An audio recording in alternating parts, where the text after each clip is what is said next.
Assalamualaikum warahmatullahi wabarakatuh. Halo pemirsa Satelit TV. Sekarang Anda sedang menyaksikan Pojok Kampus Satelit TV Inyong Epol, yang mana kita akan membahas tentang akademisi. Dan hari ini kita sudah kedatangan narasumber yang sangat luar biasa. Beliau adalah Kepala Program Studi dari Manajemen Informasi Kesehatan Universitas Muhammadiyah Purwokerto, yaitu ada Ibu Yaktining Tiastuti. Assalamualaikum Ibu Yaktining Tiastuti. Waalaikumsalam. Sehat ya Bu ya? Alhamdulillah. Alhamdulillah. Sehat. Kita harus selalu sehat ya Bu ya? Ya, Insya Allah, wajib. Apalagi kami petugas kesehatan. Betul. Baik Ibu, sekarang kita langsung saja membahas tentang program studi Manajemen Informasi Kesehatan Universitas Muhammadiyah Purwokerto. Yang pertama, Ibu, saya pengen tahu dan pemirsa juga mungkin penasaran sejarah singkat, kemudian visi misi adanya program studi Manajemen Informasi Kesehatan. Itu gimana Ibu? Baik Mbak Sabila, jadi bagaimana kita ketahui bahwa pada saat ini adalah era digital, ini era transformasi digital di mana masyarakat kita sudah melek dengan teknologi. Nah, menyikapi hal itu sebagai respon terhadap kebutuhan tenaga profesional di bidang kesehatan, terutama adalah bidang pengelolaan informasi dan rekam medis dalam sistem pelayanan kesehatan, maka Universitas Muhammadiyah Purwokerto membuka program studi sarjana terapan manajemen informasi kesehatan UMP ini. Pembukaan prodi ini bertujuan untuk mencetak lulusan yang memang mampu menjawab tantangan digitalisasi bidang kesehatan, kebijakan pelayanan kesehatan berbasis data, manajemen mutu informasi di era jaminan kesehatan nasional ini, serta transformasi digital. Oke, nah program studi ini resmi dibuka pada bulan Juni 2019 dengan izin operasional dari Menristek-Dikti nomor 399 KPT 1 Romawi 2019. 2019 ya, jadi kami mulai didirikan itu di tahun 2019. Oke. Nah, sejalan dengan visi misinya UMP, sejalan dengan visi misinya Fikes UMP, ya, maka visi dari Prodi MIK UMP atau Manajemen Informasi Kesehatan UMP ini adalah menjadi program studi sarjana terapan manajemen informasi kesehatan yang unggul dalam bidang audit mutu rekam medis dan pembiayaan pelayanan kesehatan KISMIK. Selain unggul, juga yang modern dan islami, dan peringkat 10 besar nasional pada tahun 2031. Mbak Sabila, kenapa kami memilih unggul dalam bidang audit mutu, rekam medis, dan pembiayaan pelayanan kesehatan KISMIK ini? Karena kita tahu saat ini hampir seluruh penduduk Indonesia itu menggunakan jaminan kesehatan. Nah, seringkali kita temukan banyak yang mengeluh terkait dengan layanan dari jaminan kesehatan ini, ya. Oke, dan juga rumah sakit juga sering mengalami pending claim, ya, klaimkan dari asuransi tersebut, ya, jaminan kesehatan itu, sehingga kami memilih keunggulannya di situ, di pembiayaan pelayanan kesehatan KISMIK. Kemudian juga kami juga menghubungkannya dengan audit mutu. Kenapa? Kalau audit mutunya bagus, rekam medisnya bagus, maka pembayaran atau pembiayaan itu akan berjalan dengan lancar, gitu. Tapi begitu audit mutu rekam medisnya nggak bagus, maka ini akan berimbas kepada tadi nanti akhirnya jadi terhambat untuk untuk klaim dan sebagainya. Kemudian modern, kenapa modern? Di era teknologi seperti ini tentunya kita harus mencetak lulusan-lulusan yang bisa mengikuti teknologi informasi, terutama kami, teknologi informasi kesehatan. Kemudian islami tentunya karena kami di bawah UMP, ya, harus menerapkan nilai-nilai Islam dalam manajemen informasi kesehatan ini. Itu terkait dengan visi kami, ya. Kemudian terkait dengan misinya, yang pertama adalah tentunya menyelenggarakan pendidikan yang berkualitas dalam rangka menghasilkan lulusan yang unggul dalam bidang audit mutu rekam medis dan pembiayaan pelayanan kesehatan KISMIK tadi, dan juga berdaya saing tinggi. Dan sesuai dengan Tridharma Perguruan Tinggi, selain menyelenggarakan pendidikan, tentunya kami juga akan menyelenggarakan penelitian dan pengabdian masyarakat secara profesional, khususnya dalam bidang audit mutu rekam medis dan pembiayaan pelayanan kesehatan KISMIK, dalam rangka tentunya meningkatkan pelayanan kesehatan bagi masyarakat. Selain itu kami juga menjalin kerjasama dengan berbagai pihak, ya, untuk meningkatkan mutu program studi kami. Dan yang terakhir, misi kami sesuai dengan amanah dari UMP adalah mengaktualisasikan prinsip-prinsip dan mengintegrasikan nilai-nilai Islami dalam menyelenggarakan program studi kami ini. Mbak Sabila, saat ini prodi kami terakreditasi baik ya, tetapi kami sedang mempersiapkan untuk menjadi akreditasi unggul. Kapan dan itu, ini Bu? menjadi tantangan dari Pak Rektor memberikan tantangan ya. Kami ditantang untuk berakreditasi unggul pada tahun 2027. 2027. Ya, kebetulan pas habis ya masa akreditasi kami. Oke. Terus Ibu, tadi kan sudah dijabarkan tentang visi, misi dari program studi manajemen informasi kesehatan. Kemudian apa nih Bu, yang paling ikonik atau menjadi keunggulan biar berbeda dengan kampus-kampus yang lain itu gimana? Oke, baik. Ada beberapa keunggulan atau keunikan prodi MIK kami ya, manajemen informasi kesehatan di UMP ini. Yang pertama tentunya kurikulum kami adalah Islami dan integratif. Islami. Itu yang pertama ya, kami mengintegrasikan seluruh nilai-nilai Islam di dalam pengelolaan, harapannya ya nanti lulusan kami pengelolaan data dan etika informasi kesehatan, menjunjung tinggi kejujuran pada saat memasukkan data-data dan sebagainya, saat mengolah data dan sebagainya, tentunya data-data kesehatan yang akan diolah oleh lulusan kami. Kemudian yang kedua, tadi sesuai dengan keunggulan kami adalah lebih ke arah pembiayaan KIS mix ya. Jadi nanti lulusan kami itu akan memiliki keunggulan dibandingkan dengan lulusan prodi MIK lainnya adalah dalam aspek coding KIS mix ya, kemudian grouping in ICBGs dan juga terkait dengan teknologi informasi terkini. Kemudian tadi juga ada keunggulan yang kedua yaitu terkait dengan penguatan kompetensi mutu dan audit rekam medis. Mahasiswa kami dibekali keterampilan audit untuk mendukung akreditasi dan juga peningkatan mutu rumah sakit. Selain itu mahasiswa kami juga kami bekali dengan inovasi. Berbagai inovasi, terutama inovasi yang terkait dengan digital health. Ya, mendorong mahasiswa kami untuk selalu berinovasi ya, sehingga setiap tahun kami menyelenggarakan gelar karya inovasi. Gelar karya inovasi. Ya, jadi mahasiswa kami itu kan setiap semesternya ada PKL ke rumah sakit ya selama 1 bulan. Pada saat PKL mereka akan menggali permasalahan apa sih yang ditemukan di rumah sakit. Nah, sehingga akan bersama-sama dengan para praktisi di rumah sakit untuk mencoba menyelesaikan permasalahan tersebut. Apa gitu ya, Bu? Ya, nah itu pasti akan berbentuk satu proyek inovasi untuk menyelesaikan permasalahan yang benar-benar ditemukan pada saat mereka PKL di rumah sakit, PKL di puskesmas, ya seperti itu Mbak. Jadi ada inovasinya. Oke, tahan dulu ya Ibu ya. Oke, baik pemirsa, jangan kemana-mana. Setelah pariwara yang berikut ini kita akan membahas lebih banyak tentang program studi manajemen informasi dan kesehatan. Jadi jangan kemana-mana, tetap di Pojok Kampus.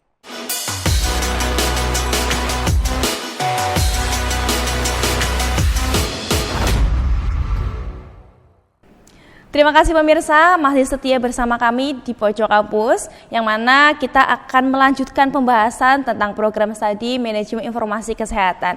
Kita lanjut nih Bu. Oke. Mbak Safila. Bu, saya mau tanya juga Bu, untuk gambaran umum kurikulum yang dipakai oleh manajemen informasi kesehatan itu gimana Ibu? Oke, baik Mbak Sabila. Jadi saat ini ya manajemen informasi kesehatan UMP yang menggunakan kurikulum berbasis KKNI dan outcome based education atau yang dikenal dengan OBE. Nah, di dalam kurikulum OBE ini total SKS kurikulumnya adalah 147 SKS 147. yang dibagi menjadi SKS teori 59 SKS, kemudian praktikum 69 SKS, kemudian PKL-nya 10 SKS, KKN 3 SKS dan skripsi 6 SKS. Oke, ya. banyak praktek ya berarti ya? Ya, banyak praktek karena kita kan program sarjana terapan ya, berbeda dengan program sarjana akademik yang Biasa, mungkin lebih banyak untuk teorinya. Nah, sehingga proses pembelajaran kami adalah ada teori tadi tatap muka baik itu secara online maupun secara luring ya, daring maupun luring ya, kemudian praktikum laboratorium dari mulai praktikum coding, grouping, sistem informasi, audit, statistik pelayanan kesehatan dan lain-lain. Tidak lupa metode pembelajaran yang kami lakukan adalah karena sudah ber-OBE tadi ya, outcome based education, maka kita menerapkan metode pembelajaran case based learning dan project based learning ya, sehingga mahasiswa itu ya kita berikan tugas untuk membuat satu project Oke. Ya. Dan juga tugas untuk menganalisis kasus, ya, kasus yang ditemukan sehari-hari di pelayanan manajemen informasi kesehatan. Kemudian selain itu mahasiswa kami juga akan kami terjunkan ya ke berbagai rumah sakit, ya berbagai pelayanan kesehatan, ya ada rumah sakit, ada puskesmas, rumah sakitnya pun beragam dari rumah sakit tipe C, tipe B, tipe A, rumah sakit primer, rumah sakit tersier, ya. Semuanya ya kita terjunkan untuk melakukan praktek kerja lapangan. Jadi mahasiswa kami nanti ada PKL 1, PKL 2, PKL 3, PKL 4, dan PKL Kompre. Di setiap semester itu ada PKL-nya. Ada PKL-nya setiap semester. Kemudian selain itu juga untuk menambahkan wawasan, kita juga selalu mengadakan kuliah tamu. Kuliah tamu? Ya, kuliah pakar. Itu gimana itu, Bu? Nah, kuliah pakar itu kita mendatangkan pakar-pakar kesehatan, ya di bidang manajemen informasi kesehatan maupun di bidang Kismix. Biasanya gimana, Ibu? Nah, pakar ini seringkali kami datangkan dari luar negeri. Beberapa waktu yang lalu kami datangkan dari Filipina. Ya, agar yang memang di sana kan nursing informatiknya atau health informatiknya sudah maju pesat, ya sehingga bisa berbagi pengalaman dengan mahasiswa kami, ya sehingga kalaupun nanti mahasiswa kami harus bekerja di rumah sakit bertaraf internasional, mereka sudah tidak bingung. Iya. Sudah tahu ya, Bu ya? Ya, sudah tidak kaget. Oke, baik Ibu, sekarang kita lanjut. Saya juga pengen tanya nih, mungkin juga pemirsa pengen menanyakan juga terkait dengan tenaga pengajarnya, Ibu. Oke, ya. Itu latar belakang dan lain sebagainya gimana? Ya, baik Mbak Sabila. Ya, tentunya karena kami itu ingin memberikan pelayanan pendidikan yang berkualitas, ya. Saat ini kami didukung oleh dosen-dosen yang qualified. Oke. Ya. Dosen kami, dosen tetapnya, ini untuk dosen tetap dulu nggih, nanti baru dosen yang tidak tetap, praktisi dan juga pakar tadi. Kami ada 10 dosen tetap 10 dosen program tetap. studi, ya kemudian 3 orang itu adalah doctoral degree atau tingkat S3 ya. S3. Kemudian yang lainnya adalah S2 kesehatan, ya. Kemudian dari jabatan fungsionalnya ada 2 orang lektor kepala, kemudian yang 1 orang adalah lektor, ya.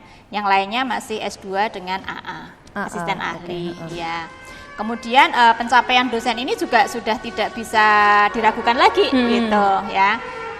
Hampir semua dosennya ini merupakan penerima hibah penelitian, hibah pengabdian masyarakat, baik itu internal dari UMP, dari eksternal risetmu, ya Muhammadiyah Pusat, ataupun dari Kemendikti-Saintek.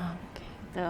Kemudian juga dari sisi organisasi publiknya, para dosen ini juga merupakan para pengurus organisasi-organisasi baik itu di tingkat nasional, di tingkat provinsi maupun di tingkat wilayah.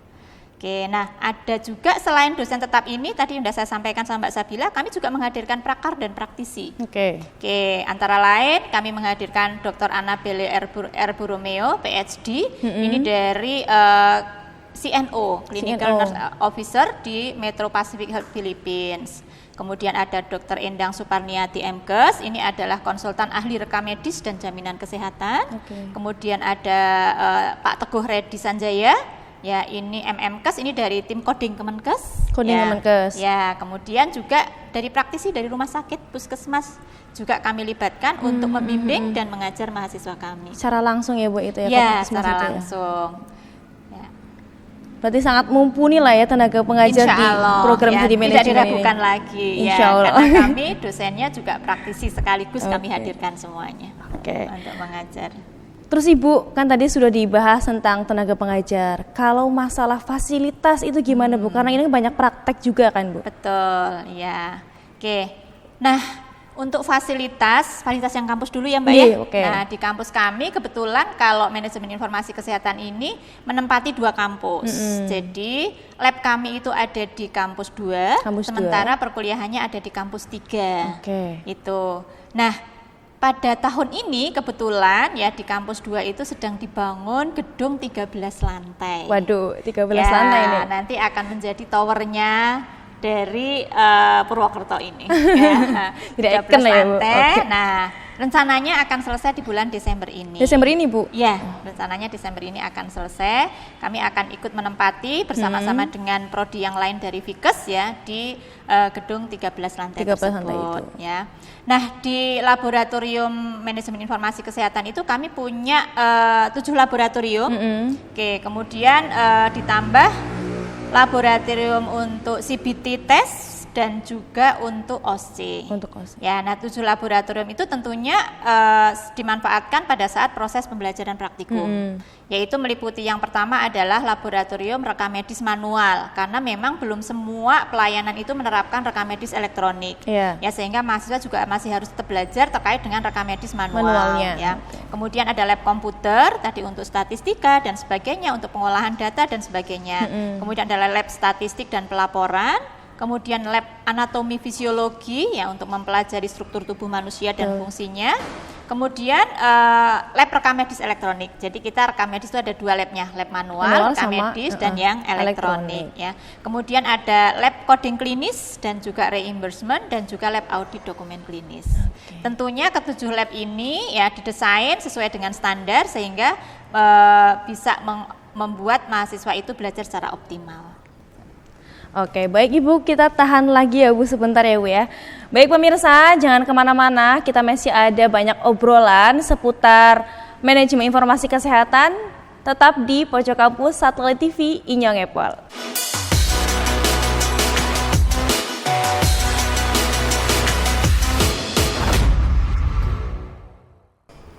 Terima kasih pemirsa, masih setia dengan Pojok Kampus bersama saya Sabila Arfiana.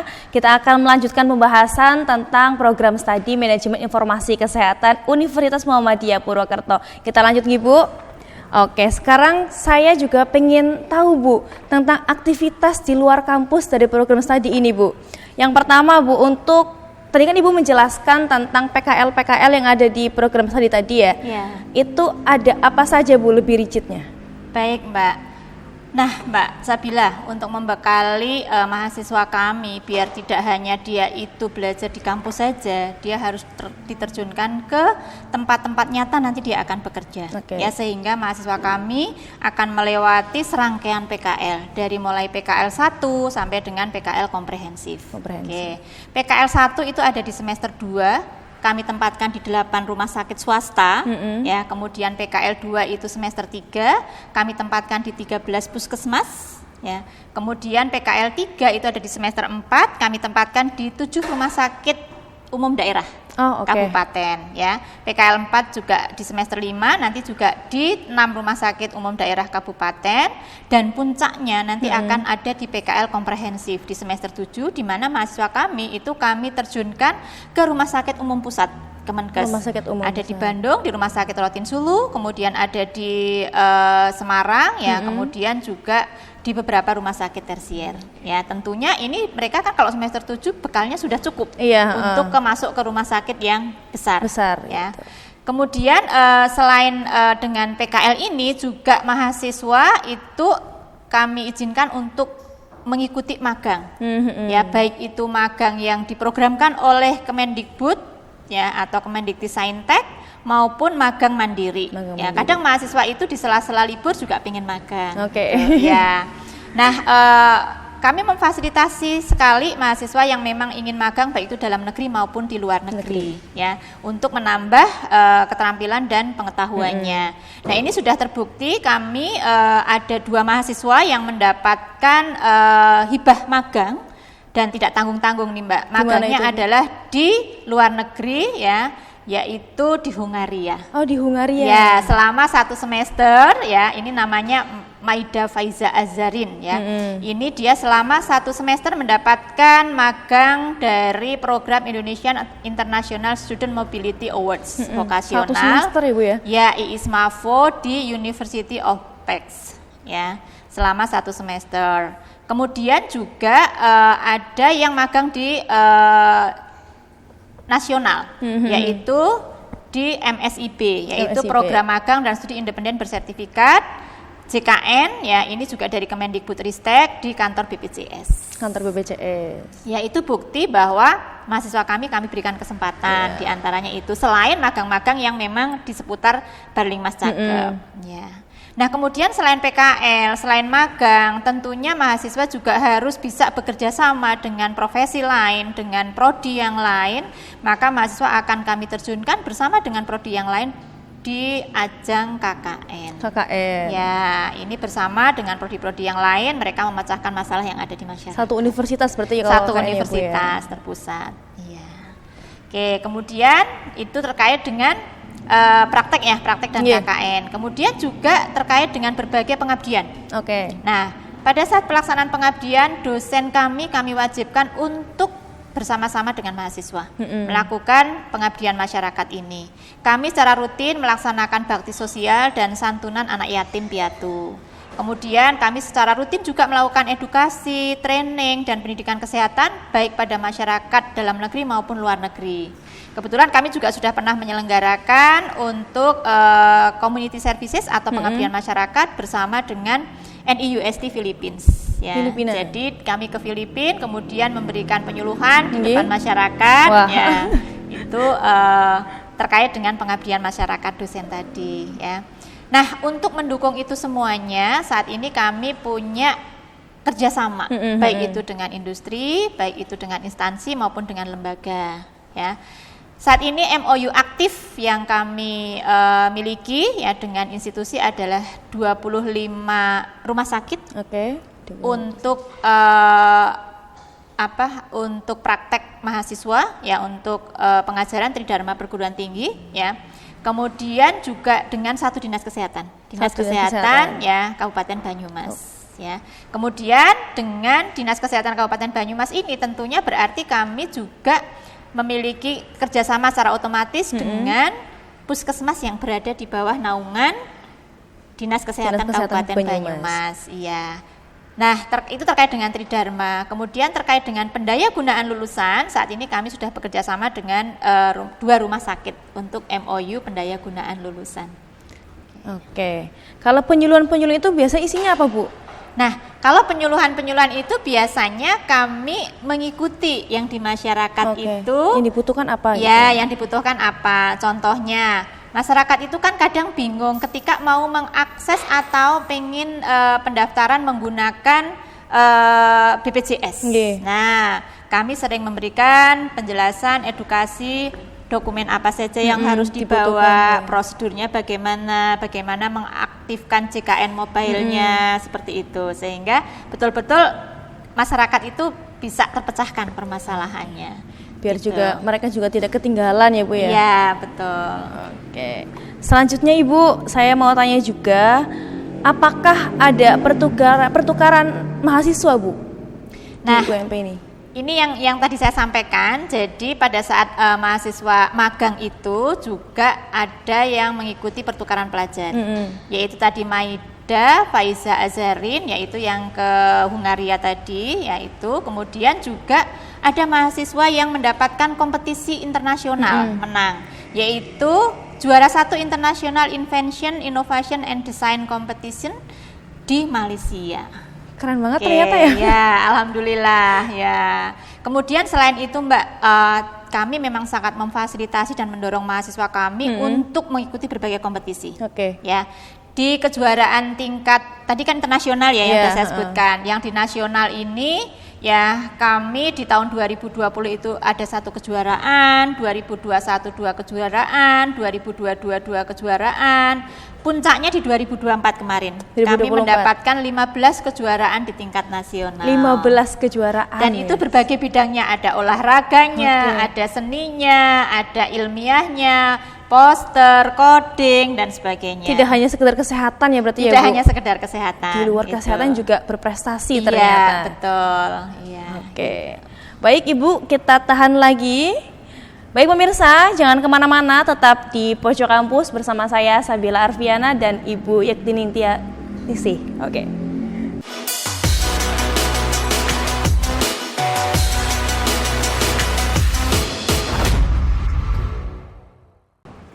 Terima kasih pemirsa, kembali lagi bersama saya Sabila Arfiana di Pojok Kampus. Baik, kita akan melanjutkan seputar manajemen informasi kesehatan Ibu nggih.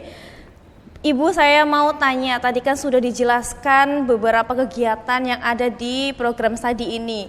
Dan itu sangat menarik dan sangat keren sekali. Tapi yang mungkin jadi pertanyaan saya dan juga para pemirsa yang di rumah, kira-kira nih Bu, misalkan sudah lulus jadi apa ini Bu? Nah, ini pertanyaan yang bagus sekali ya Mbak Bila ya. Oke, jadi lulusan prodi MIK ini, Manajemen Informasi Kesehatan ini dari UMP nanti lulusannya akan bisa menjadi 1 analis rekam kesehatan elektronik, ya. Apa itu? Sebagai penanggung jawab dalam menganalisis kebutuhan, merancang format, ya, kemudian monitoring dan evaluasi penyelenggaraan rekam medis elektronik, ya. Kemudian yang kedua menjadi auditor kode klinis, ya. Ini adalah sebagai auditor otomatis dia akan menguji dan mengesahkan kode diagnosis penyakit yang dibuat. Benar atau salah itu. Kemudian dia akan melakukan kode untuk tindakannya, benar atau salah juga. Kemudian juga terkait dengan masalah kesehatan untuk menjamin mutu dan mendukung nanti tentunya kalau kodenya benar, baik itu kode diagnosis, kode penyakitnya, tentunya akan mempermudah untuk penggantian biaya atau klaim biayanya tadi. Kemudian yang ketiga adalah menjadi manajer unit kerja rekam medis dan informasi kesehatan, karena ini kan setara sarjana terapan, ya, sehingga nanti dia juga harus memiliki kompetensi untuk menjadi seorang manajer unit kerja rekam medis dan informasi kesehatan. Kemudian juga bisa menjadi analis informasi pelayanan kesehatan, ya. Kemudian juga menjadi auditor mutu rekam medis, apakah rekam medisnya itu betul atau salah. Kan kadang juga kita melihat ada karena kesibukannya mungkin profesi yang lain tidak sempat melengkapi. Nah, siapakah yang mengecek? Adalah para petugas rekam medis ini. Ya, kemudian juga terkait keunggulan kami juga lulusan kami profilnya nanti bisa menjadi analis pembiayaan pelayanan kesehatan Kesmik yang terkait dengan jaminan kesehatan tadi untuk klaim BPJS-nya dan sebagainya.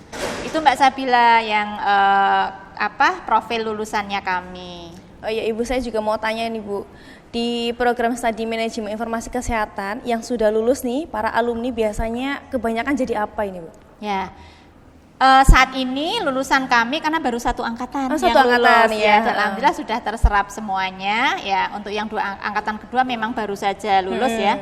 Oke. Ini sudah tersebar di seluruh rumah sakit, ada yang di puskesmas, ya. Kemudian juga ada yang di seperti di kantor BPJS seperti itu, ya. Oke, nah mereka bisa menjadi pengelola, bisa menjadi auditor, analis data, dan juga pengembang sistem informasi kesehatan. Kita tahu sekarang rumah sakit semuanya diwajibkan untuk menggunakan rekam medis elektronik, membuat satu sistem atau aplikasi. Nah, lulusan kami bekali juga untuk keterampilan mengembangkan sistem informasi kesehatan tersebut, ya. Sehingga tempat kerjanya mereka itu bisa satu, di fasilitas pelayanan kesehatan tentunya. Yang kedua, dia juga bisa merancang sistem informasi kesehatan dan teknologi digital, bisa menjadi analis data kesehatan, dia juga bisa bekerja di asuransi kesehatan atau di bagian pembiayaan kesehatan. Kemudian dia juga karena setara D4, dia juga bisa melakukan satu penelitian. Baik, terus Ibu mau tanya juga ini Bu, berarti misalkan di manajemen informasi kesehatan kan banyak coding-coding ya Bu ya? Iya, betul. Itu kalau saya boleh tanya banyak perempuan apa laki-laki Bu? Nah, seperti halnya prodi kesehatan yang lain, ya, di kami itu juga mahal laki-lakinya, jadi lebih banyak perempuannya. Apalagi di informasi kesehatan manajemen ini adalah orangnya harus tekun. Harus teliti. Dan ini harus teliti, harus cermat. Nah, itu biasanya yang tertarik adalah perempuan. Jadi perbandingannya mungkin 3:1.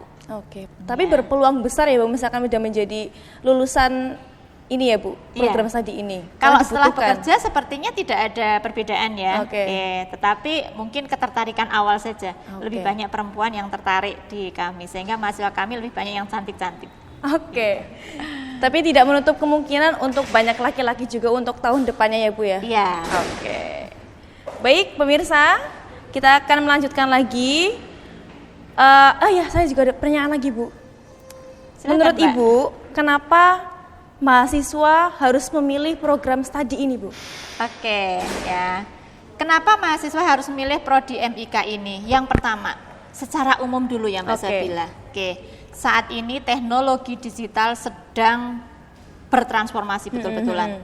Hampir semuanya, bukan hanya di pelayanan kesehatan, semuanya sudah berbasis digital. Semua lini ya Bu? Apalagi pelayanan kesehatan, sekarang berbasis digital semuanya. Rumah sakit semuanya harus menerapkan RME.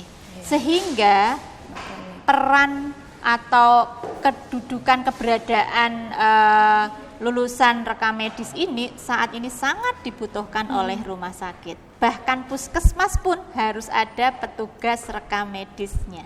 Rekam medisnya Ya, harus ada. dan ini di peluang ASN ya itu selalu ada. Ya, tidak pernah tidak di setiap tahunnya ya. Itu jadi penting sekali memang kenapa memilih prodi MIK. Kalau mungkin beberapa tahun yang lalu mungkin orang belum tertarik. Tapi sekarang ya masyarakat yang sudah melek digital sudah mulai tahu bahwa peran seorang manajemen informasi kesehatan saat ini adalah sangat penting sekali. Sangat Satu dibutuhkan, tadi ya. sebagai petugas rekam medis. 2, dia akan berperan di sistem informasi kesehatan. Yang ketiga, dia akan berperan di klasifikasi dan kodifikasi penyakit. Ya, kemudian kalau ada data, dia akan berperan untuk menganalisis data kesehatan. Oke. Nah, jadi peran ini saat ini luar biasa. Apalagi Ya. kita kan sangat membutuhkan, namanya manusia kan pasti tidak selalu sehat ya Bu ya. Betul, Ada iya. sakitnya, jadi ya pasti akan gencar juga Ya, ya, dan Bu. ketika ada komplain dari masyarakat, ditelusur kan komplainnya di mana, pasti rekam medis akan bicara. Ya, Rekam medis. kesalahannya ada di mana, laporan operasinya akan dibaca semuanya, obat-obatannya akan dibaca semuanya, kan? Dengan berhubungan dengan rekam medis ini menjadi satu bukti yang otentik, yang tidak bisa disanggah lagi. Analisisnya valid ya Bu ya. Iya, Valid. betul. Baik, jangan kemana-mana, kita tahan terlebih dahulu ya Bu ya. Jangan kemana-mana pemirsa, tetap di pojok kampus.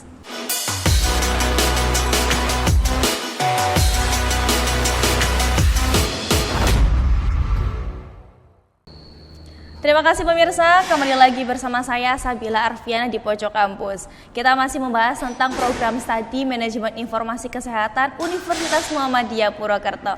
Ibu, saya ingin melanjutkan kenapa kita harus memilih program studi ini secara detail lagi ini Bu.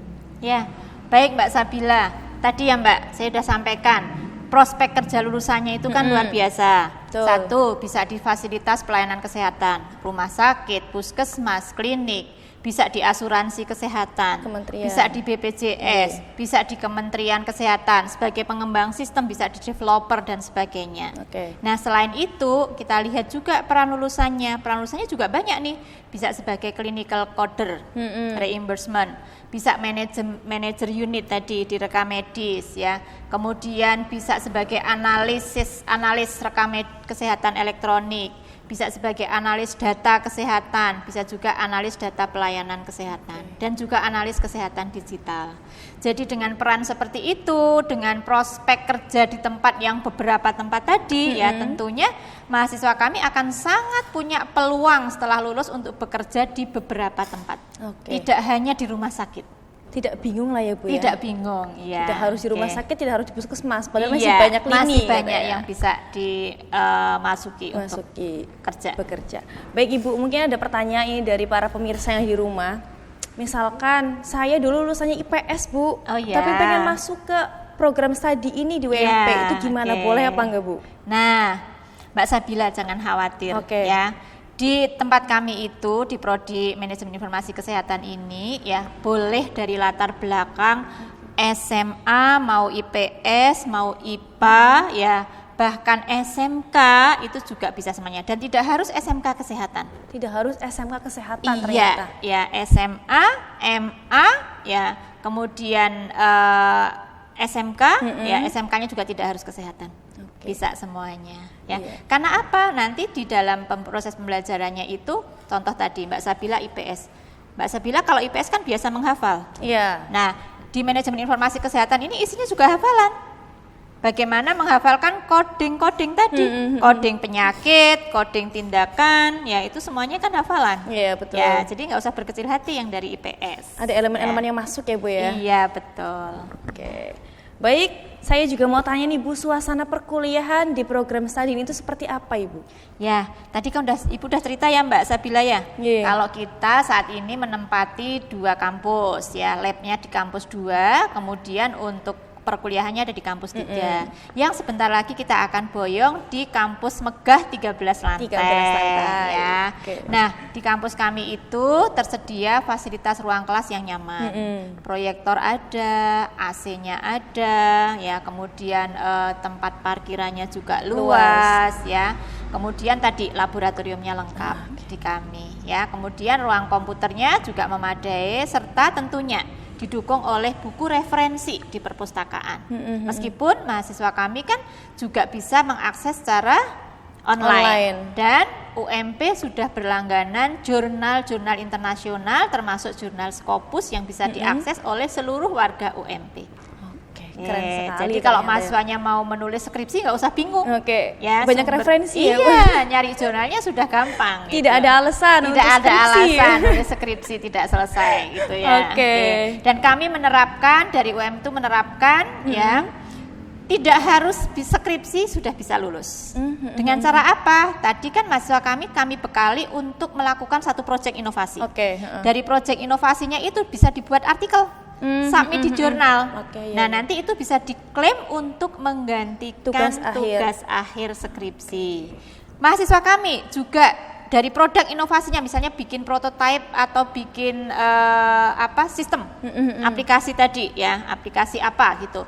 Kemudian dia akan mengurus HKI-nya, ya, kekayaan intelektualnya. Ini juga bisa diklaim untuk menggantikan skripsi, tugas akhir, sehingga tidak harus nulis skripsi. Berarti banyak jalan menuju tugas akhir. Tugas akhir. Bukan trauma, tapi tugas akhir ya, Bu ya. Betul. Ya. Ibu, kalau misalkan pengen daftar di program studi ini, gimana caranya, Bu? Nah, kita sudah menyediakan pendaftaran secara online. Ya, bisa diakses di daftar.ump.ac.id. Itu websitenya ya, Bu? Ya, itu. Atau kalau mau tanya-tanya di mana? Ya, di pmb.ump.ac.id. Ya. Nah, kita punya 4 jalur nih, Mbak. Ya, nggak usah berkecil hati karena jalurnya banyak. Satu, ya, yang pinter-pinter di SMA, SMK, MA masuk pakai jalur nilai raport. Nilai raport. Ya, nggak usah tes ini kalau nilai raport. Langsung masuk ya, Bu, ya, berarti ya? Dengan menunjukkan nilai raportnya. Yang kedua ini jalur yang umum, ya. Kalau sedang-sedang saja di SMA-nya bisa lewat jalur tes. Jalur CBT, ya. Kemudian kita juga ada jalur unggul. Kemudian yang kemarin sudah pada daftar di PTN tidak diterima, kan sudah punya nilai SNBT-nya tuh. Nah, itu bisa menggunakan nilai tersebut untuk masuk di UMP. Ya, jadi berbagai kemudahan ya kita bisa berikan kepada calon pendaftar. Buka seluas-luasnya ya, Bu. Buka seluas-luasnya. Nah, selain itu Mbak Sabila, UMP juga menawarkan banyak sekali program beasiswa. Nggak usah khawatir yang tidak punya biaya. Yang bingung sama biaya, yang bingung dengan biaya. Yang pertama, ada beasiswa kader Muhammadiyah. Ada beasiswa anak yatim. Ada beasiswa fakir miskin. Ada beasiswa Hafiz Al-Quran 30 juz. Hafiz Al-Quran. Ya, beasiswa Hafiz Al-Quran 15 juz. Beasiswa berprestasi internasional. Jadi kalau waktu SMA-nya itu punya prestasi internasional, yaitu bisa diajukan untuk mengajukan beasiswa berprestasi internasional. Beasiswa berprestasi nasional. Kemudian ada juga beasiswa anggota Polri. Ya, masuk juga, Bu. Anggota dan keluarga Polri. Terakhir nih yang menarik lagi. Itu, Bu? Ini Mbak Sabila banget. Beasiswa influencer. Widih. Para inovator ini ya ini bisa mendapatkan beasiswa kalau mau kuliah di UMP. Kalau misalkan saya hafalnya 1 juz aja gimana, Bu? Nah, belum kalau juz sama maksudnya, Bu, tapi nggak masuk kriteria 30 juz dan 15 juz. Juz sama. Nggak kena ya. Bu, kasih ajakan dong, Bu, buat para pemirsa atau adik-adik kita, anak-anak SMA, SMK yang pengen melanjutkan kuliah. Baik Mbak Sabila ya.